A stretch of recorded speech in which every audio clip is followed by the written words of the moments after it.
안녕하세요, 여러분. 오늘은 해상보험에 대해서 알아보도록 하겠습니다. 네.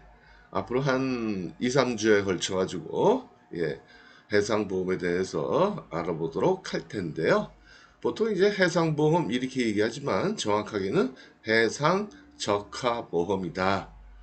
이렇게 알아두시면 될 것 같아요. 적하, 화물에 대한 보험이다. 물론 선박에 대해서도 보험을 가입할 수가 있죠. 있죠. 이제 그러나 우리 이제 무역업자들 입장에서는 거래하는 물품에 대한 적하, 물품에 대한 위험을 담보하기 위해서 가입하는 보험을 해상 적하 보험, 그냥 줄여서는 해상보험이다. 그렇게 얘기한다라는 거죠. 그러면 해상보험이라는 것이 무엇이냐? 해상보험을 정의를 하면은요, 그 정의는 그 영국의 해상보험과 관련된 법이 있어요. 영국에서 만든 MIA라고 그래서요. Marine Insurance Act. 그러니까 해상보험에 관한 법이다. 1906년도에 제정이 됐죠. 상당히 오래됐죠, 그렇죠? 이게 이제 해상 적하보험의 그 근간이 되는 그러한 그 법이다라는 거죠. 영국이란 나라가 그 워낙 그 해상 강국이었잖아요, 그죠? 예. 그래서 그 영국 해상보험법에서 정의한 해상보험의 의미를 보면은요, 해상이나 항해 사업과 관련된 육상 및 항공 에서까지 발생한 손해까지 보상하는 보험이다. 무슨 말이냐면 우리가 무역업자들이 무역 관련자들이 보험을 들 때 그 운송 수단이 해상뿐만이 아니고 육상으로 운송을 하거나 아니면 비행기로 운송을 할 때도 이러한 그 해상보험에 든다라는 거죠. 그러니까 그 수출품의 운송과 관련돼서 보험을 들 때는 육상이든 아니면 해상이든 항공이든 보험은 하나다라는 거예요. 그러니까 항공보험이 따로 있고 육상보험이 따로 있고 그렇지는 않다라는 거예요. 그래서 보험회사에다가 보험 좀 가입합시다라고 얘기할 때 이번엔 육상보험을 들어주세요. 이번엔 항공보험을 들어주세요. 그렇게 별도로 얘기하실 필요는 없다라는 거죠. 그래서 하나다, 하나다. 자, 그 다음에 해상보험은 이거는 일종의 계약이에요. 그래서 보험자와 피보험자가 맺은 계약이다라는 거죠. 그러니까 마치 우리가 이제 건강 관련돼 가지고 보험 드는 거나 똑같아요. 뭐 암보험을 드는 거나 똑같다라는 거죠. 그래서 우리 보험회사에서 들잖아요. 그죠? 그래서 보험자다 그러면 이거는 보험회사를 얘기하는 거예요. 쉽게는 보험회사. 보험회사. 영어로는 뭐라고 할까요? insurer, assurer, 아니면 underwriter 이렇게 얘기를 해요. 보험자를 영어로 좀 기억하시는 게 좋아요. insurer, 인슈런스 할 때 insurer, assurer, underwriter라는 건 뭐냐면 그 보험 증권을 받게 되면 보험 증권 앞면 맨 밑에 오른쪽에 보험회사가 이렇게 서명을 하거든요. 그래서 밑에다가 underwriter, 밑에다가 서명을 한다. 그래서 underwriter 그렇게 표현을 하고요. 피보험자에 대하여 피보험자는 이제 보험에 가입한 사람이죠. 보험을 정확하게 얘기하면 보험 사고가 났을 때 보험금을 수령하는 사람, 피보험자. 예. 그러니까 그 수출상이든 수입상이든 둘 중에 하나가 되겠죠, 그죠? 누가 가입하느냐에 따라 가지고 대하여 그 계약에서 합의된 방법과 범위 내에서 해상 손해, 즉 항해 사업에 수반되는 손해를 보상할 것을 약정하는 계약이다. 그래서 해상보험이라는 거는 항해 중에 여러 가지 사고로 인해서 해상 사고로 인해서 뭐 충돌이나 좌초나 뭐 폭발이나 아니면 뭐 화재나 이런 걸로 인해서 내 물건에 손상이 왔을 때 그 손해를 보상해 주겠다라는 약정이다라는 거죠. 그렇죠? 그러니까 우리가 그 건강보험 같은 거 들 때도 보면 뭐 암보험이라든지 이런 거 들 때도 보면 암이 걸리면 보상해 줄게 예, 라는 계약 아니겠어요, 그죠? 마찬가지다라는 거죠. 이해가 되시겠죠? 자, 근데 여기서 실무적으로 말씀드리면요. 그러면 해상보험을 여러분들이 수출할 때 반드시 들어야 되느냐? 꼭 그렇진 않아요.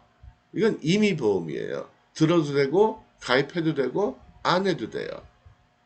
그런데 대개는 가입을 하겠죠. 하겠죠. 그렇죠? 왜요? 워낙 사고가 나면 워낙 손해가 크게 되니까 보험료 비싸지도 않거든요. 뭐 사실 보험료라 해봐야 한 1억짜리 물건 정도 수출한다. 그러면 뭐 품목이나 지역에 따라 다르겠지만 대략 한 0.1%한 10만 원, 10만 원 내외 이렇게 예, 보험료가 싸니까 한 1억짜리 물건 수출하면서 10만 원 정도 보험료 내고 사고 나면 1억 1천만 원을 받아요, 보통. 보통 우리가 보험에 가입할 때는 최고 한도액을 수출하는 금액의 한 110% 정도를 들거든요. 그 10%를 왜 더 드느냐? 그거는 이제 그 희망이익이라고 해가지고요. 사고가 나지 않았으면 10% 정도는 내가 제대로 팔았으면 이익을 볼 수 있다라고 해서 아예 최고 한도액을 110%까지 드는 경우들이 일반적이다라는 거예요. 정리해 드릴게요. 그래서 해상보험이라는 거는 육상이나 항공이나 해상에서 발생하는 손해에 대해서 보상을 해주는 것을 약정한 계약이다라는 거고요. 따라서 실무적으로는 우리가 이제 운송하는 중에 물품을 운송하는 중에 사고가 나서 물품에 데미지나 아니면 러스가 올까봐 거기에 대해서 대비해서 드는 게 바로 해상보험이다 라는 거고요. 이 보험을 반드시 들어야 되느냐? 그렇진 않다. 반드시는 아니지만 그러나 대개는 드는 게 낫다. 우리 암보험 꼭 안 들어도 되잖아요. 근데 암보험 안 드는 사람이 있어요? 되게 다 들잖아요. 그죠? 자동차 보험 들잖아요. 그죠? 자동차 보험 좀 다른가? 종합보험 같은 경우에는 그건 뭐 의무지만 어쨌든 우리가 건강 관련돼 가지고 보험에 드는 것처럼 안 들어도 상관없지만 드는 것처럼 이것도 대개는 든다.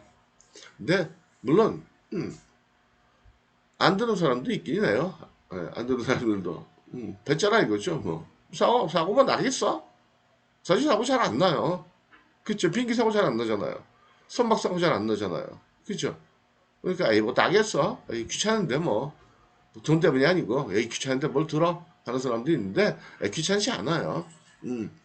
포드하고 운송 계약할 때 그때 포드한테 대신 들어달라고 하면 돼요. 그러면 실비로 들어줘요. 실비로 커미션 받지 않고 그러니까 드는 게 낫다. 그럼 누가 드느냐 누가 가입하느냐 라는 거는요 이거는 인커텀즈에 따라 가지고 달라지는 거예요. 인커텀즈에 따라 가지고 그래서 인커텀즈 조건 중에 항해 인건텀스가 11가지 조건이 있잖아요. 그 중에 항해 중에 사고가 났을 때 책임을 지도록 돼 있는 그 사람이 보험을 가입한다라는 거죠.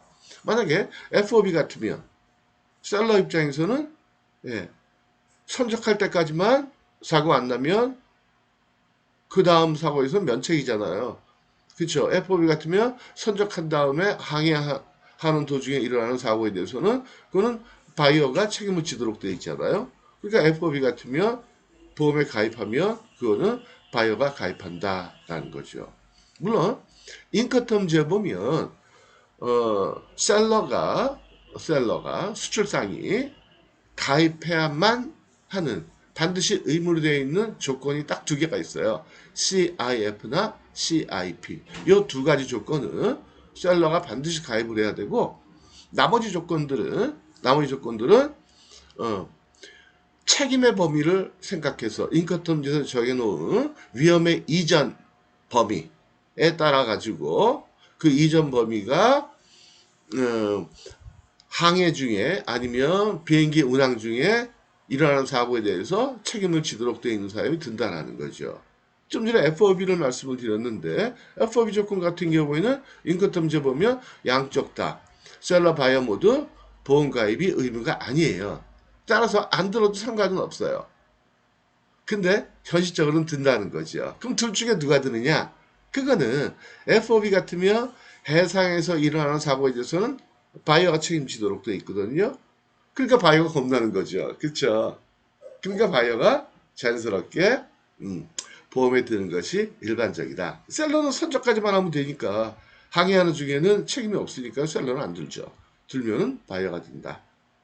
요거 잘 이해가 안 되시는 분들은 잉크텀즈 다시 한번 보셔야 되겠다라는 거예요. 잉크텀즈. 네. 잉크텀즈 제가 강의해 놓은 거 있죠? 예, 잘 보셔야 돼요. 아시겠죠? 어쨌든 보험은 사실 이 보험이요 어렵게 학문적으로 배우려면 굉장히 어려워요. 보험 관련되는 뭐 돼가지고 평생 연구하는 사람들, 박사 학위인 사람들 많죠. 예, 그 어려워요. 용어도 어렵고 굉장히 어려워요. 예. 근데 그러나 우리가 실무적으로만 생각한다면 보험을 왜 가입해야 되느냐? 보험을 가입을 할 때 뭐 최대 한도 금액을 얼마나 해야 되느냐? 그냥 어떤 경우에 보상을 받느냐? 이 정도만. 그 다음에 보험증권 볼 줄만 하면 된다라는 거죠. 어렵지 않다. 그래서 저도 그래서 쉽게 말씀드리려고 해요. 그래서 일단 개요 삼아서 말씀을 드렸고요. 이게 사실은 지금 말씀드린 게 굉장히 중요한 얘기예요. 육상이나 항공까지도 운송할 때도 해상보험에 똑같이 가입하면 된다. 그렇죠? 그 다음에 해상에서 일어난 사고에 대해서 보상을 해주는 거다.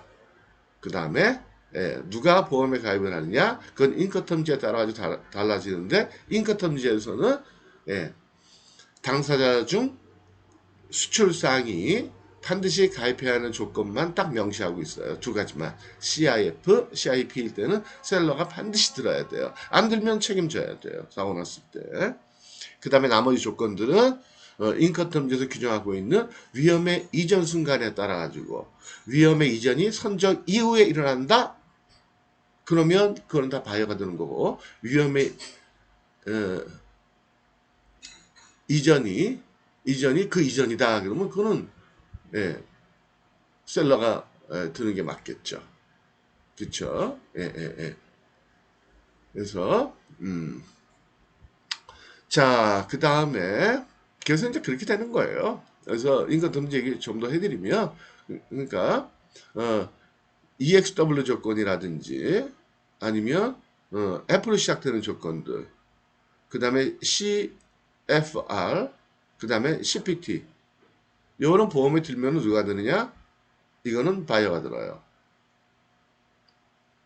그 다음에 D 조건 같은 경우에는 보험에 들면은 이거는 셀러가 든다. 그러니까 여러분들이 D 조건으로 수출한다. 그러니까 DPU다, DAT다, 아니면 DDP다, DAP다. 그럼 이거는 셀러가 드는 거예요.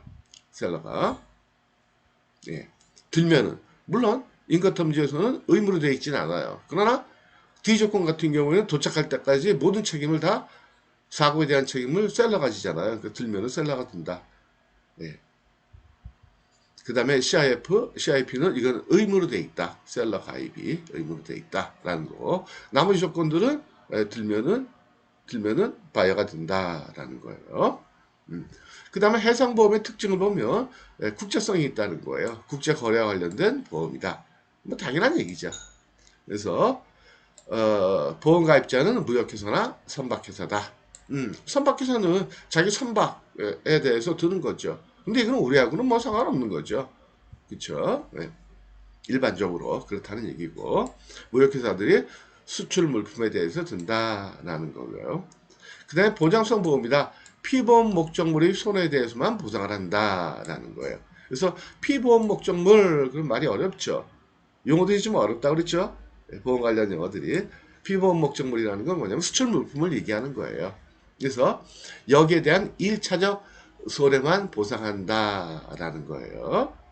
예를 들어 소를 싣고 가다가 소가 물에 빠졌어. 건지긴 건졌어요? 예. 그랬을 때 다리가 부러졌어요? 그럼 다리 부러진 것만 고쳐주는 거예요. 얘가 뭐 아파가지고 뭐 수액 주사를 맞춰야 된다? 그런 것들은 보상 안 해준다. 1차적 손해에 대해서만 보상 안 해준다. 꼭 맞는 비율인지 모르겠지만 그 다음에 국제무역의 촉진제 역할을 한다라는 거예요. 예, 보험이 들고 나면 일단 예, 안심할 수가 있잖아요. 그렇죠? 약간의 보험료를 지급하고 예, 물품 전액에 대해서 손해배상을 받으니까. 그 다음에 범죄적 성격은요. 이건 계약서 그냥 보시면 돼요. 이거 다 외우실 필요 없어요. 근데 물론 예, 국제무역사 시험 보실 분들은 외우셔야 돼요. 예, 그러나 안 하셔도 돼요. 낯선 계약이다. 불려식 계약이다. 일반적인 계약과 똑같아요. 유상 계약이다. 쌍무 계약이다. 뭐 그런 얘기들. 그래서 낯선 계약이다. 예. 그래서 청약과 승낙에 의해서 계약이 성립된다. 불려식 계약이다. 특별한 형식은 없다라는 거예요. 예. 그 다음에 유상 계약이다. 예. 대가를 지불해 준다. 그죠? 손해보상해 주니까 쌍무 계약이다. 그 다음에 뭐 부합계약이다, 사회인 계약이다, 최대 손해의 계약이다. 이런 것들은 그냥 눈으로만 보셔놓으면 됩니다. 자, 이렇게 해서 오늘은 보험에 대해서 예, 처음 시작만 했어요. 예, 조금만 알려드렸고요. 내일부터 자세히 말씀드릴게요. 네, 오늘도 수고하셨습니다. 감사합니다.